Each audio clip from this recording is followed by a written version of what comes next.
Good morning, folks. Just want to take some time this morning to talk about something that I think is really important.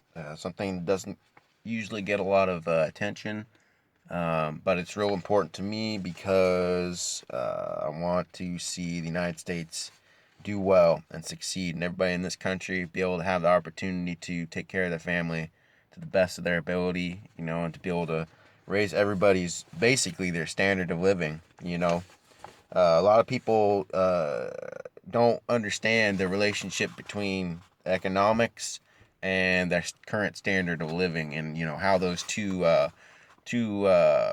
facets of life actually interact and work together to actually enable people to be able to make a better life for themselves. So um, when I was in college, I had a chance to study economics, and I studied writing, and I studied a lot of different things, history and different things, biology, math, all kinds of different stuff. Didn't go too far in math, but I got far enough.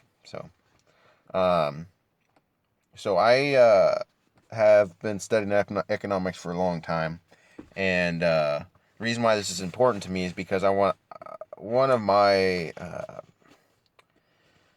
one of the things that's real important to me is making sure that everybody's taken care of, in this country. I don't see any reason why, and because I've studied economics, I kind of understand how a little bit about how it works, and so I just wanted to share a little bit of what I've learned about today. So, so I titled this "Practical Economics." I decided to write something up on this last night, and just to put this down on paper. That way, maybe I can help educate people here in the United States about the importance of, particular policies that can really, really benefit every single average everyday American. Will really benefit business in this country and will really benefit everybody in the long run. There's no reason not to go with this policy. So, practical economics. Okay, so I think it would be beneficial for me to speak on some of the unique economic and social benefits of National Socialism, of the kind Hitler implemented in Germany. Now, I know what you're thinking. As soon as anybody says Hitler, people just want to tune out. There's a lot of misconceptions about Adolf Hitler. People people don't know real history. There's real history, and then there's fake history, and a lot of people have never been taught have never been taught some real historical facts about what happened in the time. When you look at Hitler and you look at different events that took place in World War II, everybody wants to make Hitler out to be this real mean, bad, nasty guy. But when you look at the context of what actually happened in the situation as it was happening, it's not. It doesn't put Hitler off in as bad a light as people try to make it seem. And there's a whole group of people out there. If you look up a guy named Norman Finkelstein, he actually goes into this. He talks about it a little bit. He says there's a whole industry of people basically who have been making money over the years by promoting myths about the Holocaust. And there's a reason why that is. People wouldn't be making money doing this, as Norman Finkelstein says, if there wasn't a reason for it. So when most people hear the name of Hitler, they automatically, almost instinctively, tune out whatever comes after that, because history says that Hitler was the bad guy, and that's what the history books and the textbooks tell us. But that's what the majority of us believe. That's what I was always taught. So, but history is written by the victors. That is absolutely true. If you look all throughout history, that's just the case. And as Hitler said, the victors will never be asked whether or not they told the truth. I think that's definitely an important point to make. Some people will take advantage of our ignorance, so we have to be very wary about that. Why is the truth about what happened to Germany so important to modern day economics and therefore relevant to life today? And I'll answer that question with another question. What if I told you that the true history of World War II has been suppressed exactly because the secret of Germany's economic success is so mind blowingly powerful that it could fundamentally change the way the world works? This is why the world powers were forced to converge in war against Hitler's Germany, not because the Germans had done anything wrong, but because Hitler had liberated the German people from the power of the Zionists, the Jews, the Freemasons, and the Rothschild banks that were controlling and destroying the German economy for their own private gain. They knew that if the knowledge of how nations could actually accomplish unbelievable wealth and prosperity for their nations and their common workers through correctly harnessing the power of labor and currency and political power, somehow escape Germany, if that secret ever got out, that would lead to the con game of the bankers being figured out, and they would lose all their power and wealth all over the world. And this is the secret. Hitler first kicked out the Freemasons and the Rothschild bankers, and he canceled the Treaty of Versailles because it was not only grossly unfair to the German people, but because the entire historical premise of the treaty was false, and the document was therefore conceived in deceit and was always intended as an illegitimate punishment against Germany for something the German people were not even responsible for. So Hitler ripped up the Treaty of Versailles. He started building large infrastructure projects in order to establish an infrastructure capable of meeting the needs of Germany. And Hitler began to use the Central Bank of Germany, which had been formerly controlled by the Rothschilds, as a means for paying these large infrastructure projects that benefited the German workers and the German economy. And fully understanding, Hitler fully understood, because of the way that the bank worked, that the loans would be repaid to the banks in the form of tax revenue. So this is why Hitler did that. So in a sense, Hitler kicked out the private bankers who were using the central bank in Germany to control and damage and dominate the German economy for their own private gain. And then Hitler began to use the Central Bank of Germany as a public trust, a bank that reinvests the capital which is accumulated in the bank back into loans that supported the infrastructure and the construction and development, and which kept the German workers busily employed while at the same time increasing tax revenue and creating real wealth in the German economy and granting real benefits and wealth to the German people. See, unlike in America, where individual capitalist bankers determine their involvement or non-involvement in business enterprises, and they have the right to do so. They have the right to do what they want to with their money. And the ripple effect of these decisions have on the economy, whether a bank decides to shut down a factory or a big business or a small business, or choose to deliberately restrict loans or raise interest rates or only loan to certain people with specific reserves of cash and assets, which they do, that's their right, as part of a capitalist society, they have the right to do that. Well, this has negative consequences if a bank decides not to loan on certain projects, which they have the right to do. If the projects are irresponsible or not worthy.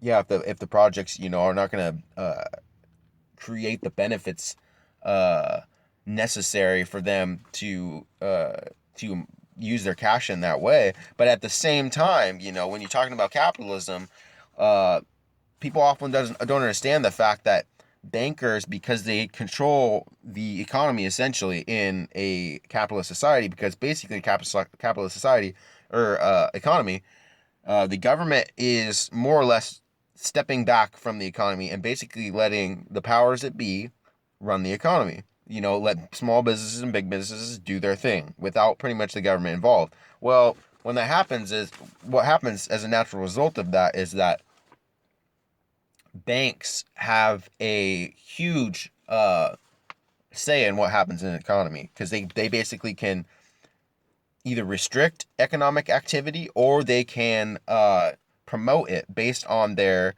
activities, based on their interest rates, loans, all these different things. They have a huge say in what happens. So, which also means that they have that much more responsibility for the economy. So what happened in 2008 and 2009 with the housing crisis, they had a huge responsibility for that. The reason that happened was because they falsified their books and because they were making loans that they shouldn't have been made. I mean, granted, Bill Clinton was partially responsible for that because of the policies that he advocated with the Fannie Mae and Freddie Mac, basically forcing them to make subprime loans. So there's a kind of a government involvement in the reason why that happened, but at the same time, these banks were making so much money off the economy, they weren't really checking their books to see if if the numbers were right. So you had all these subprime mortgages that ultimately it came to a point where the houses just weren't worth what people were paying for them, and it came to a point where people stopped buying, and then that started to initiate a crash, which negatively affected all Americans. But the problem is no, nobody in the banks, they weren't taking responsibility and saying, hey, we can't make these subprime mortgages. We can't keep doing these financial practices. Even though the government is saying that it's okay, we need to be financially responsible and fiscally responsible, and not be enabling this bad practice. Because when you inflate the market and it creates what are called financial bubbles, those financial bubbles eventually have to burst. And that means that what happens is it creates market chaos, and that market chaos then negatively influences every single American. So even though there's a specific group of people that are probably benefiting from that bubble, um, it's still the crash will still end up wiping out millions of Americans, dollars, taking it from basically, a specific group of people doing a bad thing over here can negatively affect everybody. So that's kind of a big deal. And that's one of the reasons why capitalism, I think, doesn't address a lot of the major systemic problems that can take place in an economy. So the National Socialist Economic Plan was designed so that the majority of the major economic activity taking place in the economy would be directed by the state for the benefit of the people, to maintain workers' employment and to make necessary improvements to the state, rather than to leave that responsibility in the hands of wealthy bankers and investors who are not necessarily interested in doing what's the best interest for the majority of the German people. In this sense, the National Socialists took responsibility for the health and productivity and growth of the German economy, whereas in times past that responsibility had been neglected by the bankers to the detriment of the German people. The intention of the National Socialist Economics Plan was to abolish all the various social and economic classes that divided the people into groups that lobbied against one another, and to unify those people into a community of Germans who shared a relatively similar quality of life, so that the people would be more happy and be less inclined towards social and cultural strife due to the inequalities that naturally arise from capitalism, and whose goal would therefore be set on the betterment of Germany as a whole, rather than on the maintaining the status quo of being a strata of individuals all seeking their own selfish and private gains and interests that actually divided people from one another and enabled capitalists to take advantage of their collective weakness. So the goal of the National Socialist Economic Plan was to increase the quality of life for all Germans and create a stable, healthy, nationalist community where people shared in the privilege and the responsibility of and duty of taking care of their own people and community. So in capitalism, there never exists such a community of like-minded and unified people, because everyone is so divided and so preoccupied with doing what seems best for themselves that they don't do what is best for their countrymen, which leads to varying classes of either impoverished people or very, very rich people, or people somewhere in between.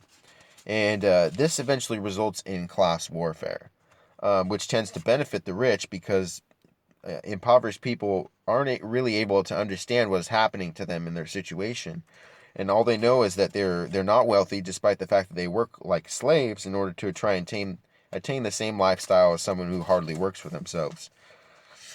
So in capitalism, there seems to be no limit to the number of counterproductive and economically destructive